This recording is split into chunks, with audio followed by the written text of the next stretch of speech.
ओम नमो भगवते वासुदेवाय नमः। आज हम आप सभी को पुरुषोत्तम मास महात्म्य अध्याय 18वां सुनाने जा रहे हैं। नारद जी बोले, हे टपोलिटो, इसके बाद साक्षात भगवान वाल्मीकि मुनि ने राजा दृढ़धनवा को क्या कहा सो आप कहिए। श्री नारायण जी बोलो, वह राज श्री दृढ़धनवा अपने पूर्व जन्म का वृत्तांत सुनकर आश्चर्य करता हुआ मुनि श्रेष्ठ वाल्मीकि मुनि से पूछता है। दृढ़धनवा बोला, हे ब्राह्मण, आपके नवीन नवीन सुंदर अमृत के समान वचनों को बारंबार पान कर कर भी मैं तृप्त नहीं हुआ, इसलिए पुनः इसके बाद का वृत्तांत कहिए। वाल्मीकि मुनि बोले, हे जगदपते, इस प्रकार उस ब्राह्मण के विलाप करते समय गर्जना से दसों दिशाओं से गुंजित करता हुआ असमय में होने वाला मेघ आया। पर्वतों को कपाने के समान तीव्र स्पर्शों वाला वायु बहने लगा और बिजली अत्यंत चमकती हुई अपनी आवाज़ से 10 दिशाओं को पूर्ण करती हुई इस तरह 1 मास तक दृष्टि हुई, जिस जल से पृथ्वी भर गई, परंतु पुत्र शोक रूप अग्नि के ताप से संतप्त वह ब्राह्मण कुछ भी नहीं जान सका। ना तो जलपान किया और ना ही भोजन ही किया, केवल हे पुत्र इस प्रकार कहकर विलाप करते हुए ब्राह्मण का उस समय जो मास व्यतीत हुआ वह श्री कृष्णचंद्र का प्रिय पुरुषोत्तम मास था।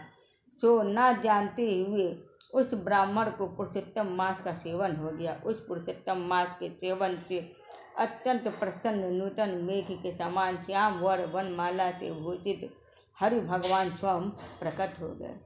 जगत के नाथ श्री हरि भगवान के प्रकट होने पर मेघ समूह गायब हो गया और उस ब्राह्मण ने पुरुषोत्तम श्री कृष्ण चंद्र को देखा। दर्शन होने के साथ ही गोद में लिए हुए पुत्र के शरीर को जमीन पर रखकर स्त्री सहित ब्राह्मण श्री कृष्ण भगवान जी को दंडवत नमस्कार करता हुआ हाथ जोड़कर श्री कृष्ण भगवान जी के सामने खड़ा होकर श्री कृष्ण भगवान जी ही हमारे रक्षक हो ऐसा विचार करता हुआ भगवान भी पुरुषोत्तम की सेवा से प्रसन्न हो अमृत की वृष्टि करने वाले अत्यंत मधुर वाणी से बोले। श्री भगवान जी बोले, भो सुदो, तुम धन हो, इस समय आप भाग्यवान हो। तुम्हारे भाग्य के वर्णन करने में त्रैलोक में कौन समर्थ है। हे वत्स, हे तपोधन, जो तुम्हारा होने वाला है उसको हम कहेंगे, तुम सुने। हे ब्राह्मण, 12,000 वर्ष की आयु वाला पुत्र तुमको होगा। इसके बाद तुमको पुत्र से होने वाला सुख में संदेह नहीं है। हे द्विजातम, प्रसन्न मन से मैंने यह पुत्र तुमको दिया है। हमारे प्रसाद से होने वाले तुम्हारा पुत्र सुख को देखकर हे द्विजोतम, देवता, गंधर्व और मनुष्य लोग पुत्र सुख की इच्छा करने वाले होंगे। इस विषय में तुमसे प्राचीन इतिहास में कहूँगा। जिस इतिहास को पहले मार्कंडेय मुनि ने राजा रघु से कहा था। प्रथम कोई श्रेष्ठ मन वाले धनुर नामक मुनीश्वर लोगों को पुत्र रूप मानसिक चिंता से जले हुए देखकर दुखित हुए और अमर पुत्र की इच्छा करके दारू तप करने लगे। 1000 वर्ष बीत जाने पर धनुर मुनि से देवता लोग बोले, हे मुनीश्वर, तुम्हारे कठिन तप से हम सब प्रसन्न हैं, इसलिए अपने मन के अनुसार श्रेष्ठ वर को मांगो।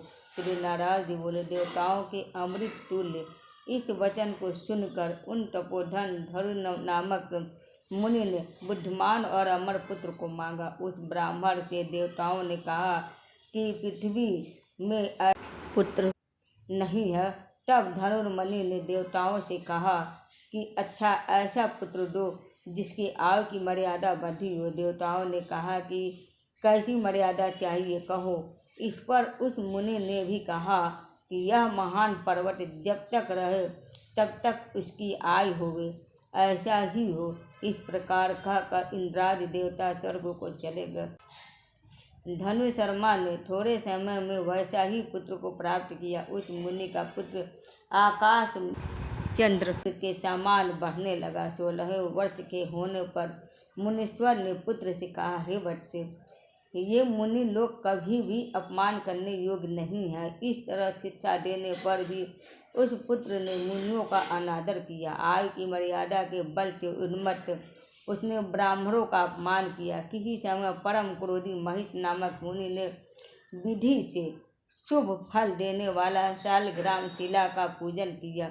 उसी समय उस बालक ने वहां आकर शालिग्राम की शिला को जल्दी से लेकर अपनी चंचलता के कारण हंसता हुआ पूर्ण जल वाले कूप में छोड़ दिया। क्रोध से युक्त दूसरे काल रुद्र के समान महिष मुनि ने उस धनुर्मुनि के पुत्र को शाप दे दिया, यह अभी मर जाए परंतु उसे मृत्यु हुए न।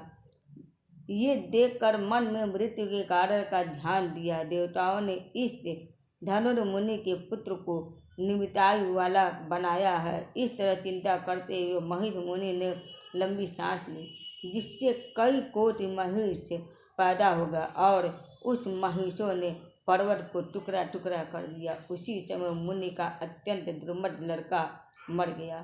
धनुर्मुनि ने अत्यंत दुख से बार बार विलाप किया। बाद में अनेक प्रकार के विलाप कर पुत्र के शरीर को लेकर पुत्र के दुख से अत्यंत पीड़ित हो चिंता की अग्नि में प्रवेश किया। इस तरह से हठ से पुत्र प्राप्त करने वाले कभी भी सुख को नहीं पाते हैं। हे तपोधन, गरुड़ जी ने यह जो पुत्र दिया है, इसी से संसार में तुम प्रसन्नीय पुत्रवान होगे। हे अनघ, मैंने प्रसन्न होकर पुरुषोत्तम के महात्म्य से इस पुत्र को चिर स्थायी किया है। यह तुमको सुख देने वाला हो। पुत्र के साथ सर्वदा गृह आश्रम के सुख को भोगने के बाद तुम ब्रह्मलोक जाओगे। वहाँ उत्तम सुख देवताओं के वर्ष के 1000 वर्ष पर्यंत भोग कर पृथ्वी पर आओगे। हे द्विजोतम, यहाँ तुम चक्रवर्ती राजा होगे। दृढ़ धनवान नाम से प्रसिद्ध तथा सेना सवारी से युक्त हो 10,000 वर्ष पर्यंत पृथ्वी के राजा का सुख भोगोगे। इंद्र के पद से अधिक अखंड बल और ऐश्वर्य होएगा। उस समय यह गौतमी स्त्री पत्रानी होएगी। नित्य पति सेवा में तत्पर और गुण सुंदरी नाम वाली होगी। राजनीति विशारद तुमको 4 पुत्र होंगे और सुंदर मुख वाली महाभागा सुशीला नाम की कन्या होगी। ये महाभाग सूरों और असुरों को दुर्लभ संसार के सुखों को भोग कर तुम संसार रूपी समुद्र के पार करने वाले विष्णु भगवान को जब भूल जाओगे, तब हे विप्रा, उस समय वन में यह तुम्हारा पुत्र सुख पंछी होकर वट वृक्ष के ऊपर बैठकर वैराग्य पैदा करने वाले श्लोक को बार बार पढ़ता हुआ तुमको इस प्रकार बोध कराएगा। सुख पंछी के वचन को सुनकर दुखित मन होकर घर जाओगे और संसार के विषय सुखों को छोड़कर चिंता रूपी समुद्र में मग्न हे भूसुर, तुमको वाल्मीकि मुनि आकर जान कराएंगे। उनके वचन से निसंदेह हो शरीर को छोड़कर हरि भगवान के पद को दोनों स्त्री पुरुष तुम जाओगे।